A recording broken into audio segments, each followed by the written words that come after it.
এই বইটি ১৯৮৫ সালে আরবি ভাষায় প্রকাশিত হয়েছিল এবং এর নাম حوار الصحفي مع الجن المسلم এবং এই বইয়ের লেখক হলেন ঈসা দাউদ।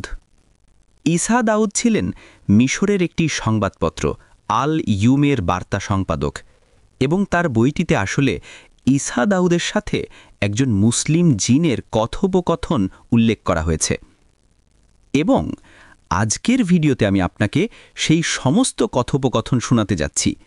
আমি আপনাকে ঈসা দাউদের সেই জিনকে করা প্রশ্নগুলি শোনাব এবং সেই মুসলিম জিনের দেওয়া উত্তরগুলিও শোনাব। তবে একটি খুব গুরুত্বপূর্ণ বিষয় হলো এই জিন কোথায় সত্য বলেছিল এবং কোথায় বলেনি সেটি এই ভিডিওর পরিধিতে অন্তর্ভুক্ত নয়, কারণ এই বইটি অদৃশ্য জগতের সাথে সম্পর্কিত যা আমরা দেখতে পাই না। তবে সবচেয়ে আকর্ষণীয় বিষয় হলো আমি জিনদের দেয়া উত্তরগুলি পুনরায় যাচাই করে দেখেছি যে জিন কুরআন ও হাদিসের আলোকে সত্য কথাই বলছে। তাই আর কথা না বাড়িয়ে আজকের ভিডিওটি শুরু করা যাক এবং এখান থেকে আমি ঈসা দাউদের মুখ দিয়ে এই কথোপকথনটি আপনাদের শোনাব।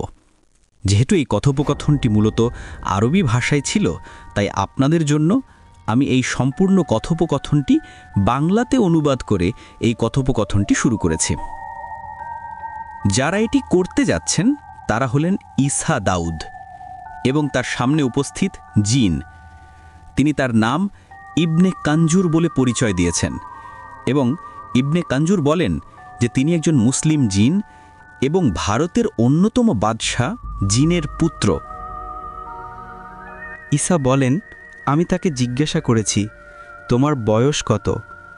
তিনি আমার দিকে তাকালেন এমনভাবে যেন তিনি কিছু জানতে চান এবং বললেন, তুমি শপথ করে বলো যে তুমি আমার ক্ষতি করবে না।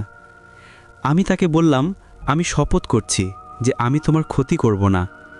জিন উত্তর দিলেন, তোমার তুলনায় আমার বয়স ১৫ বা ১৬ বছর বেশি। আমি তাকে জিজ্ঞাসা করলাম, না, তোমার আসল বয়স কত? সে আবার বলল, শপথ করো যে তুমি আমার কোনো ক্ষতি করবে না। আমি আবার শপথ করলাম এবং সে আমাকে বলল যে আমার বয়স ১৮০ বছর। আমি তাকে জিজ্ঞাসা করলাম, জিন কতদিন বাঁচে? সে বলল, আমরা ১০০০ বছর, কখনো ৪০০০ বছর, কখনো ৫০০০ বছর, কখনো ৬০০০ বছর বেঁচে থাকতে পারি। কিন্তু আমাদের কারোর জন্য ৭ বা ৮০০০ বছর বেঁচে থাকা খুবই বিরল। আমার বাবা ৯৫০ বছর বয়সী একজন অমুসলিম ছিলেন যখন তিনি তার একজন মন্ত্রীর সাথে যুদ্ধ করেছিলেন এবং যুদ্ধে নিহত হন। কিন্তু আমার দাদা সেই বৃদ্ধ জিনদের মধ্যে একজন যারা ১০০০ বছর বেঁচে থাকে। কিন্তু আমাদের মধ্যে সবচেয়ে বয়স্ক জিন ইবলিস, যে সবচেয়ে বয়স্ক, সবচেয়ে প্রাচীন। আমি তাকে জিজ্ঞাসা করলাম, এই পৃথিবীতে জিনের সংখ্যা কত?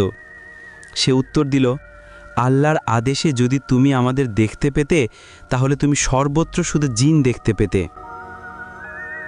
আমি জিজ্ঞাসা করলাম, তোমাদের কি কোনো ধর্ম আছে?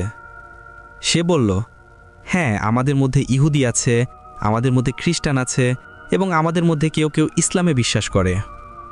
কিন্তু আমাদের মধ্যে কেউ কেউ কুফর ও শিরকের চরম পর্যায়ে পৌঁছে গেছে। আমি তাকে জিজ্ঞাসা করলাম, এই মুহূর্তে তুমি কি আমার ঘরে একা? সে বলল, না, আমি ছাড়া এই বাড়িতে আরও ৪ জিনের একটি পুরো পরিবার বাস করে, যাদের মধ্যে স্বামীর নাম মোহাম্মদ, তার স্ত্রীর নাম জুবাইদা এবং তাদের ২ সন্তান সাইদ এবং মারজান, যারা বর্তমানে তোমার ছাদে উল্টো ঝুলছে। জিনরাও তাদের সহ ইমানদারদের বাড়িতে থাকে। খাবারের সময় তারাও খাবার ভাগ করে নেয়, কিন্তু আল্লাহর রহমতে তাদের খাবার তোমাদের খাবারকে কমিয়ে দেয় না।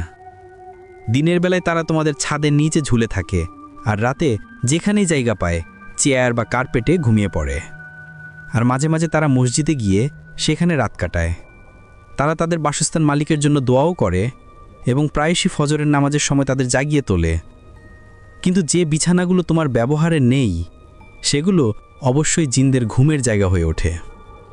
আচ্ছা, ঠিক আছে, ভিডিও এই পর্যায়ে একটু অপেক্ষা করো, কারণ এখানে আমি তোমাদের কিছু অতিরিক্ত তথ্য দিতে চাই। হ্যাঁ, জিনদের মধ্যেও ধর্মীয় বিভাজন বিদ্যমান। আমরা সবাই এটা জানি, কোরআন ও হাদিস এটাকে সমর্থন করে।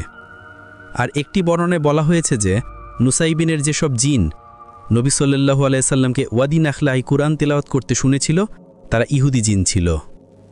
আর এই ভিডিওতে পরে আমি আপনাদের এই জিনদের সম্পূর্ণ বর্ণনা দিব। তাহলে লক্ষ্য করুন যে ইবনে কানজুর এমন বিছানার কথা উল্লেখ করেছেন যেগুলো খালি থাকলে অবশ্যই জিনদের আবাসস্থলে পরিণত হয়। আপনি জানেন যে সুনানে আবু দাউদে এই বিষয়টি সম্পর্কে একটি হাদিস আছে।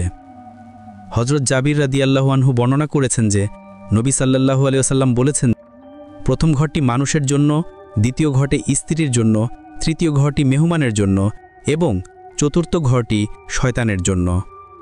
অর্থাৎ শয়তানরা খালি বিছানায় দখল করে। তারপর ইবনে কানজুরের এই বক্তব্য যে ফজরের নামাজের সময় ঘরে থাকা জিনরা প্রায়শই বাড়ির প্রধানকে উঠিয়ে দেয়, আমার মনে হয় আমাদের সকলের মা বাবা অথবা আত্মীয় স্বজনের কেউ এমন ঘটনার সাথে পরিচিত যেখানে শুনেছি ফজরের আজানের সময় কোনো অলৌকিক কিছু তাদের পা নাড়িয়ে জাগিয়ে তুলেছিল। আর আমাদের ছাদ থেকে উল্টা করে ঝুলন্ত জিনের কথা বলতে গেলে এই দৃশ্য কল্পনা করলে আমারও ভয়ে গা শিউরে উঠছে।